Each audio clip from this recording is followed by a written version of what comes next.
pour vous ramener au 10 novembre 2008, où je me suis réveillé avec de graves maux de dos, puis j'ai découvert quand mon fils cadet Bon, qui avait alors 10 ans, est entré dans la pièce et il s'est rendu compte que j'avais énormément mal. Il a commencé à me frotter les tempes. Dès qu'il a touché ma tête, j'avais l'impression qu'il m'avait enfoncé une pointe blanche dans la tête. Et c'est à peu près la dernière chose dont je me souviens. J'étais vraiment parti de ce monde pendant 7 jours. Après ce point, et ce que j'ai entendu plus tard de la famille a rempli les blancs, c'est que ma famille m'a laissé là pour me reposer. Pensant que je me reposais, je tombais profondément dans le coma, et dans ce processus, ils m'ont laissé me reposer. Je suis revenu environ 2 heures plus tard pour vérifier mon état. J'avais une crise d'épilepsie chez grand-mère. Bien sûr, je ne me souviens de rien de tout cela. Je ne me souvenais de rien des 7 jours suivants. J'étais déjà parti de ce monde depuis longtemps quand ma famille m'a découvert en train de faire cette crise. Eh bien, à l'époque, ce que j'ai compris beaucoup plus tard, c'est que mon cerveau était envahi par une méningite bactérienne extrêmement agressive et primitive et aurait absolument dû me tuer. C'était E. coli qu'ils ont découvert le 2e jour. Tous les médecins dans le public se rendront compte que la méningite à coli survient presque toujours chez les nouveau-nés. C'est très rare au-delà de l'âge de 3 mois. Et pourtant, c'est exactement ce que j'ai. Et les chiffres dessus, c'est quelque part bien en dessous d'une chance sur 10 millions qu'un adulte obtient spontanément. La méningite à coli, je veux dire, c'est extrêmement rare. Donc, à ce jour, mes médecins n'ont aucune idée de la façon dont j'ai contracté un cas grave de méningite bactérienne. Quel en était le mécanisme ? Je suis sûr que la rareté était là pour m'aider à rester concentré afin que je ne lève pas les mains en désespoir de cause et dit, eh bien, je suppose que le cerveau mourant fait toutes sortes de tours et que des choses étranges se produisent. Il faut juste l'oublier. C'est ce que mes médecins m'ont encouragé à faire quand je suis revenu parler des expériences que j'avais vécues. J'ai commencé cette semaine avec essentiellement 10% de chances de survie. Mais quiconque connaît quelque chose aux bactéries, à la méningite s'est rendu compte que si vous tombez dans le coma et passez plus de quelques heures par jour dans le coma, vous ne reviendrez pratiquement pas. Et c'est ce que mes médecins savaient très bien. Eh bien, la chose importante à comprendre, et j'ai réalisé cela dans les mois qui ont suivi mon coma, c'est qu'un tel cas de méningite bactérienne est à bien des égards un modèle parfait pour la mort humaine. La raison en est que les bactéries détruisent très spécifiquement et efficacement le néocortex. Il détruit la surface externe du cerveau. La surface externe du cerveau est la partie qui nous rend humains. Toute notre expérience en tant qu'être humain, tout ce que nous voyons, entendons et pensons, nos mots, notre langage et notre perception de la conscience corporelle et de notre environnement, tout cela dépend du néocortex. Il ne résulte pas de structures plus profondes dans le cerveau. Les structures plus profondes sont plus primitives. C'est quelque chose que nous avons en commun avec tous les autres animaux. Mais ce qui rend vraiment l'expérience humaine spéciale, c'est le néocortex. Maintenant, d'autres mammifères ont un néocortex similaire, mais qui n'est pas aussi complexe que le nôtre. Chez l'homme, il s'élève vraiment à pleine forme. Et pourtant, c'était un cadeau. En ayant une telle maladie, je n'aurais vraiment pas pu avoir une maladie qui aurait été plus parfaite pour m'aider à essayer de comprendre la nature de la conscience et la relation du néocortex au mécanisme de la conscience. La dernière preuve que nous avons qu'il y avait une sorte de fonction sortant de mon néocortex est dans l'heure ou deux qui a suivi l'arrivée à la salle d'urgence. Et après cela, tout était parti. C'était juste des réflexes pathologiques ou aucune réponse du tout. C'est ce que j'ai eu pendant la majeure partie de cette semaine. Et bien que mon médecin l'ait dit quand je suis arrivé aux urgences. Saisi dans le coma, j'avais environ 10% de chances de survie en raison de la progression rapide dans le coma à la fin de cette semaine. 7 jours dans cet état sans aucun signe de récupération neurologique, aucun signe d'amélioration. À ce moment-là, j'avais 2% de chance de survie sans aucune chance de guérison. En fait, ont-ils dit, dans le meilleur des cas, si j'étais dans cette catégorie de 2% qui vivrait réellement à cela, c'était que je serais à l'hôpital pendant 1 mois ou 2, que je serais transféré dans une maison de soins infirmiers dans un état végétatif persistant et que j'y mourrais quelques mois plus tard. Plus tard, ne s'étant jamais réveillé le 7e jour. Il recommandait simplement d'arrêter les antibiotiques, et cette recommandation était due au pronostic sombre sans aucun espoir de guérison. Donc, oui, à ce jour, vous pouvez parier que mes médecins n'en ont aucune idée. Comment je suis revenu? Et je peux vous dire que je rencontre souvent des médecins qui connaissent bien E. coli ou avec des bactéries à gram négatif, méningite. Et ils viennent vers moi comme s'ils regardaient un fantôme. Et il me serre la main dans cet état mystifié, et dit, « Je ne peux même pas croire que tu es vivant. » Et cela, pour moi, est un mystère obsédant. Il est temps de me laisser partir. Et bien sûr, c'était quelques heures plus tard que j'ai commencé à revenir dans ce monde, mais il est important de le souligner. Et j'ai mentionné tout cela comme preuve du ciel, mais je ne sais pas si je l'ai suffisamment souligné. Quand je suis revenu dans ce monde pour la première fois, je n'avais aucun souvenir de la vie d'Evan Alexander avant le coma. Je n'avais aucune idée de qui j'étais, ma mère, mes sœurs, mon fils debout à côté du lit. Je n'avais aucune idée de qui étaient ces êtres. La seule chose que je savais était où j'avais été dans cette odyssée extraordinaire qui pour moi semblait avoir pris des mois ou des années. Je veux dire, c'était une très longue odyssée, même si elle devait tenir dans les 7 jours terrestres. Oui, et en fait, tous les indices étaient là pour me montrer que la grande majorité de mon expérience de coma s'est produite entre le 1er et le 5e jour de coma. Eh bien, tout a commencé dans ce que j'appelle la Terre, à mon avis, ce royaume très primitif, bien sûr, insensible. C'était comme être très profond et sale. Jello, je me souviens des vaisseaux sanguins bleus ou des racines tout autour de moi, une sorte de sensation de grattage. Je n'avais aucune conscience corporelle pendant aucune partie de mon voyage. Et dans ce royaume très grossier et primitif, insensible, je n'avais aucun langage de mots, aucun de mes souvenirs de la vie d'Eben Alexander, aucun de mes concepts religieux. Je veux dire, je ne pouvais même pas rester assis là et me demander si j'étais mort ou non, parce que tous ces concepts m'étaient étrangers. C'est donc un état d'existence primitif et primordial, une ardoise vide, un rasa tabulaire, si vous voulez. Je pouvais encore me demander quoi, où, qui. Jamais une lueur de réponse à tout cela. Et cette terre était mon point de vue. Je pense que si je venais de revenir de là, j'aurais eu ce que beaucoup de gens appelleraient une expérience infernale de mort imminente, parce que c'était une sorte d'existence infernale ou de type purgatoire, même si je n'avais aucune notion de ce genre de mot à l'époque.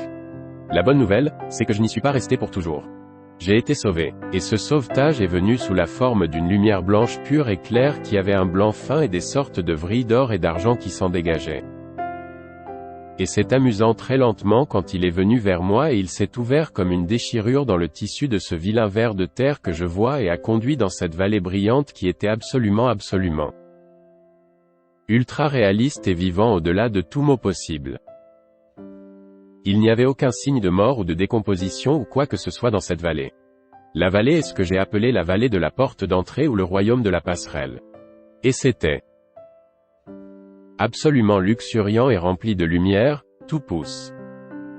Je me souviens de bourgeons, de fleurs qui s'ouvraient dans ces textures riches, même si je n'avais aucune conscience corporelle. Mais ma conscience tendait la main et englobait tout cela bien, intéressant, il y avait beaucoup de sortes de caractéristiques terrestres dedans, toutes ces plantes et ces fleurs, ces arbres et ces papillons. J'étais un grain de conscience sur un beau papillon. Et il y avait des millions d'autres papillons, tous plongeant et tourbillonnant dans ces belles formations, des cascades dans des bassins cristallins, embuant cette belle sorte de lumière surnaturelle provenant de tous les nuages qui s'élevaient dans le ciel bleu et noir velouté. Il avait donc des caractéristiques terrestres, mais dans un sens, il vaut beaucoup mieux la considérer comme une terre idéale. Je le compare souvent au monde des formes de Platon qu'il décrit dans le Phato. Et je pense que c'est vraiment la meilleure façon de voir les choses, parce que tout dans ce royaume, et cela inclut les âmes des êtres chers décédés et autres, est dans leur forme parfaite. Tout comme lorsque vous rencontrez un être cher décédé dans ce genre d'environnement. Absolument choqué et impressionné et étonné par la beauté de ce royaume sur cette aile de papillon. Et il y avait des milliers d'âmes en bas que j'ai décrites dans mes premiers écrits comme vêtues de vêtements paysans, mais de vêtements très colorés. Et j'étais vraiment hypnotisé par la beauté et la gloire de ce royaume. Je me souviens très tôt dans toute l'aventure, de cette douce brise estivale chaude. C'était un peu comme une brise parfaite qui soufflait à travers. Et c'était vraiment ma première prise de conscience, étant donné qu'il s'agissait d'un rasa tabulaire, que j'avais cette amnésie pour tout ce qui s'était passé auparavant. Et tout cela était essentiel à la leçon que j'étais là pour apprendre. Mais l'important était que j'étais profondément immergé dans ce royaume magnifique et aimant, émerveillé par tout cela. Et, en fait, je n'étais pas seul sur cette aile de papillon. C'était l'un des plus beaux aspects de tout cela. Il y avait une fille adorable à côté de moi, et je n'oublierai jamais son sourire, la façon dont elle me regardait, son front haut, ses yeux bleus étincelants, ses pommettes hautes, son large sourire. Elle n'a jamais dit un mot qu'elle n'avait pas à dire. Ses pensées sont venues directement dans ma conscience. Vous étiez profondément aimé et chéri pour toujours. Vous serez pris en charge. Vous n'avez rien à craindre. Il n'y a rien que vous puissiez faire de mal. Et bien sûr, quand elle a dit cela, je savais déjà à ce moment-là que j'étais profondément dans ce genre d'école de l'âme et de conscience et que vraiment, il s'agissait d'apprendre les leçons et important de le réaliser.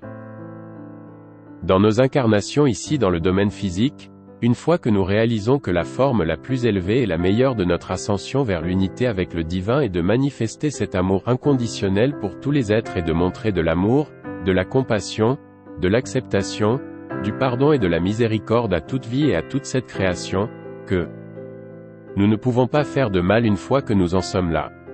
Il s'avère que cette belle brise d'été était le premier indice, parce que c'était ma conscience du divin. Quand j'y repense, j'appelle cette brise le vent divin ou le souffle de Dieu, parce que c'était ma première connaissance du pouvoir de guérison infini de cet amour inconditionnel soufflant à travers cette scène.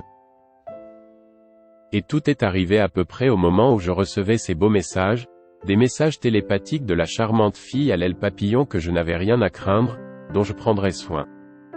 Et c'était bouleversant que j'étais conscient de toutes ces choses en bas. Toute la joie de danser et la naissance, et il y avait des enfants qui jouaient et des chiens qui sautaient, juste les festivités incroyables qui se déroulaient en dessous de moi. Ceci, festival qui était conduit par ces orbes plongeants de cœurs angéliques au-dessus de ce ciel. Et je me souviens d'eux comme de ces sortes d'orbes ovales, et chacun avait une sorte d'identité spirituelle individuelle, mais c'étaient des formes très élevées. C'étaient des anges ascensionnés et ils plongeaient. Et comme ils le faisaient dans ces vastes formations dans le ciel au-dessus, ils émettaient ces chants, ces hymnes ou ces hymnes qui me traversaient comme un raz de marée. Cette crainte et cette puissance incroyable. Et c'est ce qui alimentait toute cette joie et cette beauté en bas par toutes les âmes qui étaient dans cette belle danse dont j'étais témoin. Et bien sûr, tout cela était aussi en présence de cette belle fille sur l'aile papillon. Mais il s'avère que, tout comme cette mélodie tournante qui avait d'abord fait sortir mon portail de la terre, ou m'a vu dans ce royaume de passerelles notes de musique, le son, la vibration, la fréquence, c'est ce qui a permis à ce portail de s'ouvrir. Et de même, ces chœurs d'êtres angéliques qui émanaient de ces incroyables hymnes et chants jusqu'à moi, ils ont fourni encore un autre portail vers des niveaux de plus en plus élevés. Et je me souviens d'avoir vu ce que je considère comme un espace-temps à 4 dimensions de cet univers entier s'effondrer. Et puis les royaumes spirituels inférieurs s'effondrant au-dessus d'ailes d'orbes plongeants de cœurs angéliques ont fourni des portails vers des niveaux de plus en plus élevés, voyant tout l'espace et le temps s'effondrer, puis même le temps profond et d'autres ordres de causalité et de dimensions spatiales et temporelles supérieures s'effondrer dans ce oversphère complexe. Et à ce moment-là, j'étais dans ce que j'appelle la noirceur d'encre infinie remplie à débordement du pouvoir de guérison infini de l'amour inconditionnel de cette source créatrice, de ce Dieu, de cette divinité, de cette âme comme j'appelle cette divinité dans ce royaume central. Et encore une fois, vous devez vous rappeler, je veux dire que les sceptiques se perdent vraiment ici parce qu'il dit, attendez, vous avez entendu un son. De toute évidence, nous sommes infiniment au-delà de la physique de l'espace-temps à 4 dimensions qui donne du son lorsque les ondes impactent le tympan. Mais c'est ainsi que cela nous revient dans notre esprit humain et en pensant que nous devons utiliser les mots que nous avons développés dans ce corps vivant dans cette incarnation. Ce n'est donc pas un son comme vous l'entendez ici, mais c'est ainsi qu'il revient en tant que mémoire et il transcende de loin tout ce que la physique de notre espace-temps à 4 dimensions pourrait soutenir en tant que son. Mais le son que j'ai entendu au plus profond de ce royaume central avec cet orbe de lumière brillant qui était là en quelque sorte en nous trois, ma conscience, qui, je l'espère, vous réalisez maintenant était toute la conscience bien au-delà des limites de cette conscience terrestre. Grand esprit en général, peu importe comment vous voulez l'appeler. Mais c'est dans ce royaume central que tant de choses ont été révélées sur la réincarnation, sur l'accumulation de cet espace-temps et des niveaux spirituels supérieurs au-dessus et au-delà de cela et sur les lois de causalité, une grande partie de cela expliquée dans ce royaume central. Mais on m'a aussi dit que vous n'êtes pas là pour rester, vous y retournerez, mais nous avons beaucoup à vous apprendre. Et c'est exactement comme ça que ça s'est passé. Ce qui est intéressant, c'est qu'au milieu de ces leçons dans ce royaume de base, je me retrouverai soudainement et inexplicablement dans ce ver de terre que je vois. Et la bonne nouvelle, c'est qu'en me souvenant des notes de musique de la mélodie, j'ai pu me relever et évoquer cette lumière blanche tournante qui servait de portail vers le royaume de la passerelle. Belle aile de papillon et la fille et toutes les âmes debout en dessous. Les fils angéliques au-dessus puis de nouveau dans le royaume central pour plus de leçons. Et j'ai fait ce voyage en boucle plusieurs fois et j'étais très sérieux, mes médecins m'en avaient assez dit à ce moment-là à quel point j'avais été malade, comme tout mon néocortex avait été dévasté. Ils n'avaient aucune idée de la façon dont je revenais dans ce monde. Mais tout ce que j'essayais de leur raconter en termes d'histoire de ce qui s'était passé profondément dans le coma, ils me tapaient dans le dos et disaient, « Eh bien, votre cerveau était plein de pus. Votre néocortex est dévasté. Pas étonnant que vous ayez été amnésique pour votre vie ou parce que votre néocortex avait complètement disparu. Mais pour moi, ce devait être un tour du cerveau mourant. Et c'est de là que je venais quand je suis revenu. C'était vraiment trop réel pour être réel. Mon sens de l'humour était en pleine force dès mon retour dans ce monde. Et je dois dire qu'il manquait énormément de choses. Vous savez, je ne me souvenais de rien de ma vie avant le coma, tout ce genre de dribble en arrière. Pendant des semaines et des mois, mes sœurs, 2 d'entre elles, Phyllis et Betsy, restaient dans l'écho à mon chevet dans l'unité de descente, la descente neurologique après ma sortie de l'unité de soins intensifs. Et je n'ai pas dormi nuit ni jour, j'étais vraiment un peu battu. Et mes sœurs partageaient ces souvenirs de choses que nous avons faites quand nous étions enfants. Et au début, rien de tout cela n'était dans ma mémoire.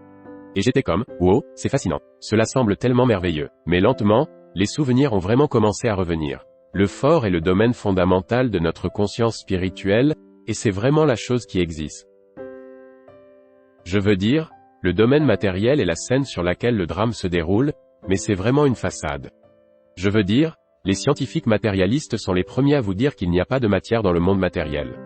Lorsque vous entrez dans la théorie des cordes, la gravité quantique, que sais-je, les discussions tournent tout autour des cordes vibrantes d'énergie dans l'espace-temps dimensionnel supérieur, mais elles ne portent pas sur la solidité et la masse. Et l'inertie des choses ici. Ce sont tous des concepts qui deviennent en quelque sorte déposés par notre conscience de ce côté du voile. Mais le genre de nature illusoire de celui-ci est juste là si vous regardez. Et c'est là que les scientifiques matérialistes sont si émerveillés par tout cela, et pourtant nous devons tous être plus émerveillés par cela. Et bien sûr, la prochaine étape pour les physiciens est de réaliser le rôle de la conscience, qu'elle n'est pas du tout créée par le cerveau. Et c'est là que ça commence à devenir beaucoup plus intéressant. Tout d'abord, rappelez-vous que vous êtes beaucoup plus que ce petit corps minuscule vivant de la naissance à la mort et rien de plus. Vous êtes une créature infiniment plus grande que cela. Vous êtes beaucoup plus interconnecté. Vous avez beaucoup plus de pouvoir pour contrôler la réalité qui se déroule. Donc, je dirais, en substance, que c'est probablement le plus important. La première leçon est de réaliser que vous êtes beaucoup plus et que ce monde physique n'est qu'un minuscule microcosme.